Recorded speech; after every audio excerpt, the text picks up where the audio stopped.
Three top candidates are competing for Neil Abercrombie's vacant congressional seat, and the stakes are high in this winner-take-all special election. Joining me now is Democrat Ed Case. Good morning to you. Good morning, aloha. I know you're usually out sign waving at this hour, so we appreciate you taking the time to be here in our studio this morning. A little interruption from the sign waving, yes. Right. And the rain, too. And the rain. Well, we're going to get wet this morning, but that's okay.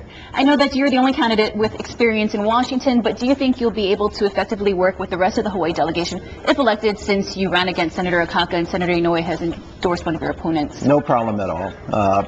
The fact of the matter is that just because there's some disagreement in philosophy and some positions, that's not going to get in the way of helping Hawaii out. I worked very, very successfully with the other members of the delegation for 4 years, including 1 year when I was running against Senator Akaka. We got a lot done that year, so I have really no hesitation in saying that we're going to have no problem with that. Of course, one of the issues pending before Congress is the Akaka bill, and the latest version, I understand that you no longer agree with it, would give the Native Hawaiian governing entity sovereign immunity from state laws before instead of after the negotiations. Why did you change your position? Well, the bill that I supported and introduced in Congress set up federal recognition, which I agree with, for Native Hawaiians, and also set up a process to work out the details before you actually pulled the trigger and said, okay, here we go.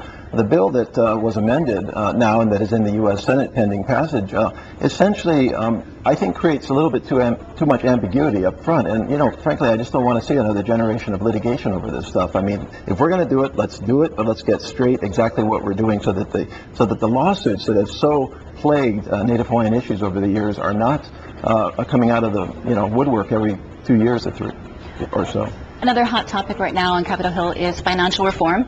The debate is often split along party lines. You consider yourself a moderate and independent. What do you think needs to be included in a reform measure? Well, there's no question that we need regulation in the financial industries, the financial markets. And, Charles DeJew says we don't need regulation, and I just can't see that whatsoever. And his colleagues up in Congress are busy trying to obstruct reasonable financial regulation. We need, first of all, to consolidate just a plethora of regulatory bodies that are all over the place up there, all trying to regulate one part of the financial market, and they don't talk to each other. And so the first thing we need is to make sure that we have a coordinated regulatory structure. Second, we definitely do need to regulate certain aspects of the financial market that are not currently regulated.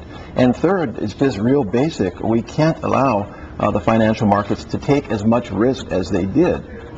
So that when things go sour, it crashes so bad. So the key with regulation is always to get the balance right. Too much regulation and you start kill off an industry, and that's what we don't want. This is a very important industry. But too little regulation, we can guarantee we're going to get another recession someday. And we're running out of time, but why are you the best person for the job?